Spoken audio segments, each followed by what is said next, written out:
morning. On this episode of Dewey Roams, I find myself down at Humber College Lakeshore campus, formerly the Lakeshore Mental Health Hospital, way back in the day, but has since been converted to a college campus. It's kind of famous, not for the college or not for the mental hospital. It's kind of famous for filming police academy movies. The name escaped me. Yeah, I think it did however many sequels. I think they were all filmed down here, but I don't know about that. I'm not sure about that. I know the first one was for sure. So today I will be going down to Samuel L. Jackson Park. That's what I call it. It's actually Colonel Samuel Smith Park, and it's right down on the lake. But I'll be going down there today to go over two glasses, two optics I have on me today. I have a 15 by 50 Vortex RT monocular, and I also have my 8 by 36 RT monocular, both with mechanical reticle rangefinders. So yeah, I'll be going over that.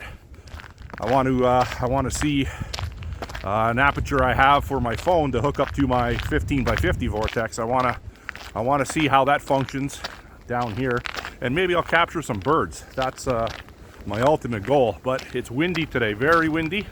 I always seem to pick the windy days. So today I have nothing tactical on other than my gloves. I have no patches. I have no chest rig. I have a civilian backpack. Oh, look, I'm a civilian anyways, but the backpack is non-camo. It's like I think it's a 55 liter executive backpack. I used it when I went down east, Halifax, in 2023 for 6 days. It carried all my clothes, so it's a sizable backpack. Just gotta watch the ice here. And today it weighs 33 pounds, so I got some weight in it. But I'm gonna hike. I don't know how far the park is from here. I'm about 12 kilometers from my house, and I don't know how far Colonel Samuel Smith Park is. Samuel L. Jackson Park. But no big deal. The only problem is it's windy. So when I left the house, it was -6 before wind chill. So I would imagine the wind chill bringing it around -20, because it is, like I said, it's a little breezy today. But anyhow, I'm just gonna keep hiking. I'm gonna watch my step, and we'll take it from there. Just wanted to show you some of these repurposed buildings from the mental health facility. They're nice buildings, and actually I have a family connection. I don't have my external mic on, so you're going to hear the wind, but I actually have a family connection to this facility. Back in the day, on my mother's side, we had a relative interred here for a while. He had a bit of a medical episode back in the day. It was before I was born, so pre-1969. But yeah, these buildings, I would say they were built, I don't know, 1920ish. I'm not exactly sure, but there's a lot of buildings on this property, and they're all similar to this. Just thought I'd point that out. I'm just coming to a field here. I believe I was here on my e-bike. I think it was I can't remember if it was this summer or last summer. But yeah, I had a little cookout here in the field. Down, I'm going south, and ahead of me is the Humber bike trail or walking trail. So that's what I'm trying to hook up with. But you can see the size of this campus. It's quite large. I don't know what the hectares would be, or the acres. And yeah, a lot of buildings. So I'm almost at the lake now. I walked from Lakeshore. I think when I got down here, it was about between 8:30 and 9 a.m. I'm off to a late start this morning. I don't like getting out of the house too late. But up here is an enclosed, well, not enclosed, it's a roofed little area here. So I'm gonna go over there, catch my bearings. I don't know, I've already walked maybe a little over a kilometer, I suppose. Got some nice big trees down here.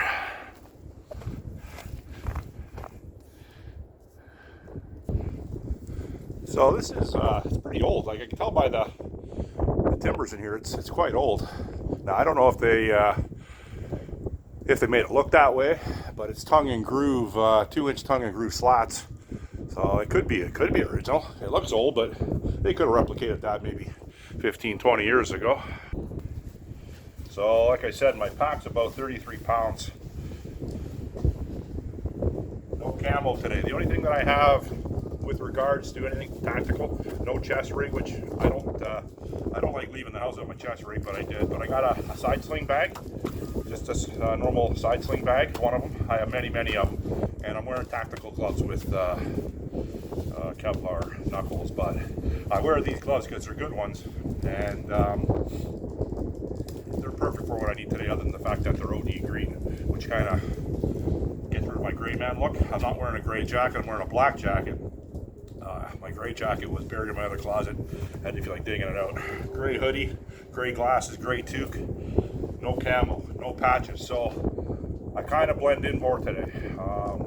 And I have a bunch of camera gear, not camera gear, but a bunch of, well, I got a tripod, I got my 2 Vortex, I got my GoPro in there, and I got survival stuff. Got my table chair, and I got survival stuff in this pack in case I have to stay out here in the woods. I got emergency bivvy. I got a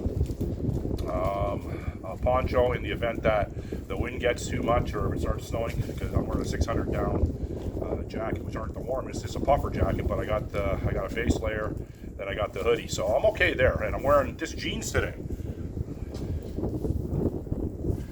I don't normally wear jeans. I'm just wearing my hiking shoes, but under the jeans I have thermal underwear. So I'm really trying to blend in today. So I'm gonna go. I gotta find a spot with some shelter from the wind, and I'm gonna set up my Vortex 15 by 50 on a tripod. My 8 by 36 is not a tripod mount, but the 15 by 50 it should be on the tripod. And I'm gonna go find a spot for that now. Just talking to a lady walking her dog there. Little buddy brings his ball from home and walks around with a good little dog. But anyhow, so now I'm in this fenced area. She just came out of here, this lady. And she says she likes walking little buddy in here because of the fencing. Coyotes don't come in here. But I gave that lady a little heads up that these fences are about a little over 5 feet tall. A coyote would jump out like nothing. And they could squeeze in between some of the hoarding, the fencing. So I said to her, I wouldn't necessarily use this fence as a complete deterrent against coyote attack on little buddy there, because I don't know, buddy was like I don't know, lapso or something. I got some ducks down here, so I'm gonna walk down here and see what we got. So yeah, so it's this trail with the fencing is going quite a ways, so I don't know where it's going to end up, but I'll keep following it till its termination point. Just came through an open section of fence here. I believe this is going to take me to a peninsula, and Lake Ontario is right ahead.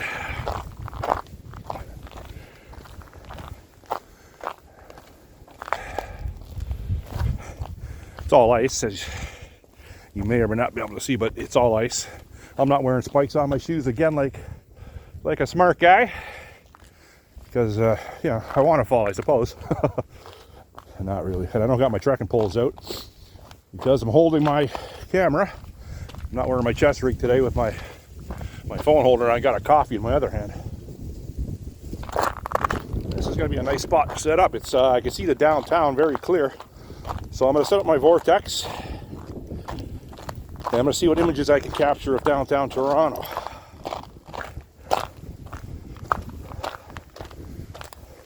I've seen no wildlife other than some ducks. Birds aren't going to be too plentiful today because of the wind. I would imagine they're nested or roosted somewhere because of the wind. Stay out of the wind. Hard to fly in this, but very clear picture of the downtown, which is good because I think we're getting some weather coming in later. I think. I could be wrong on that. Not gonna have much shelter here at all. I didn't bring a half dome tent with me, and I brought a 5x7 tarp, but I don't know what good that's gonna do here. So what I'll probably do, the wind's coming from my back. So the wind is coming northeasterly. It's coming out of the west. Someone's had a fire here. Good place for a fire.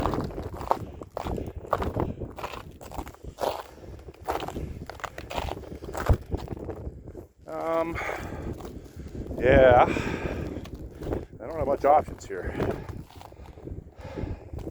with regards to wind shelter.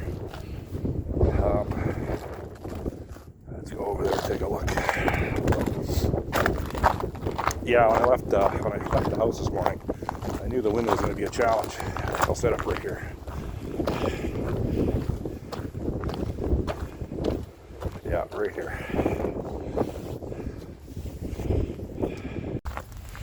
Due to the wind, I'm not going to set up everything that I brought, but right here I have my tripod. Now the tripod itself it's a shooting tripod, so it's for a rifle, crossbow. So I bought a floating head for it because the way the Vortex is set up, I need a 90-degree angle floating head. I haven't seen too many videos. Well, I haven't seen any videos with regards to the Vortex 15x50 tactical RT monocular set up on a tripod. There might be something out there. I haven't seen it. So I'll go over that today, and I got my chair. But yeah, it's extremely windy here. Okay, I had to put my external mic on because of the wind. It's crazy. So, okay, so I put on the floating 90-degree head for the 15x50 Vortex. Here's my 8x36 Vortex monocular, and it's got a strap on it. This one, the big one, comes with a strap and a hand strap. I don't have that on there. Okay, from my vantage point, I'm going to say directly across the lake to the CN Tower is, I don't know, maybe 7-8 kilometers. So this is just the 15x50 through my phone, through an aperture that I hook up to the phone. So this is the range that it will depict at my distance. Too windy. But okay, so if I bring my phone's got a 10 times zoom on it on the camera. So, like I said, I'm 6 or 7 kilometers away from the CN Tower. Yeah, it's too windy for this. It's not going to stabilize. And this tripod's quite robust because it's a shooting tripod. It's not a regular camera tripod. But yeah, it's and for some reason the reticle. I will put in my description. I will put in my description someone that goes over the reticle and the explanation of the mechanical, the math behind figuring out with regards to the distance. He's a retired gunnery sergeant in the United States Marine Corps, and I will put, like I said, I'll put it in the description, and he goes over it in depth. So that's at 15 times zoom. That's just using the actual Vortex itself. And now that's 2 times 3, 4.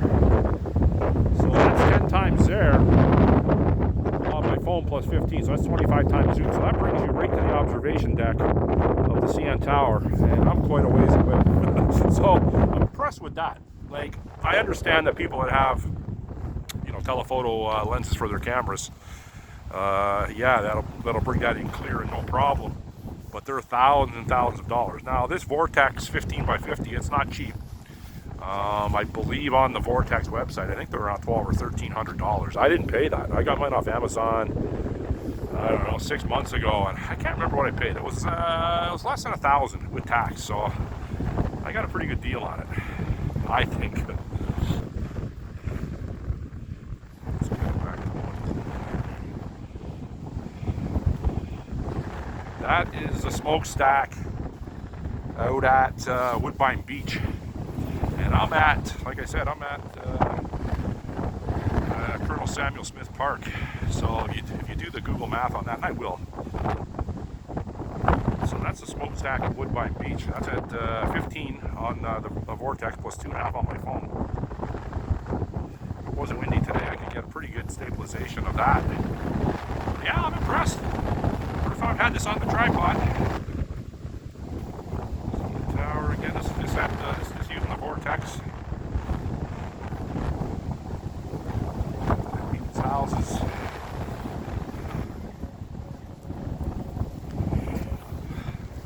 Yeah, it's cold out today too.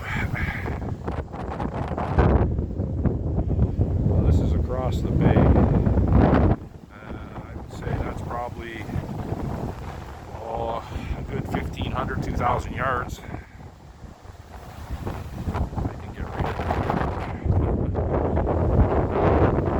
Pack it up. Too windy. And if you have any questions with regards to the Vortex, I might be able to answer. But like I said, there hasn't been too many videos with regards to the Vortex being set up on a tripod. I haven't seen any. So this is my tripod. This is a floating head. Got another guy behind me here, but yeah. So yeah, it's working very well. I'm happy with it. But yeah, if you have any questions, leave them in the comment section, and I'll get back to you. But I'm gonna wrap up today. You see anything you like the video, you can share it, subscribe.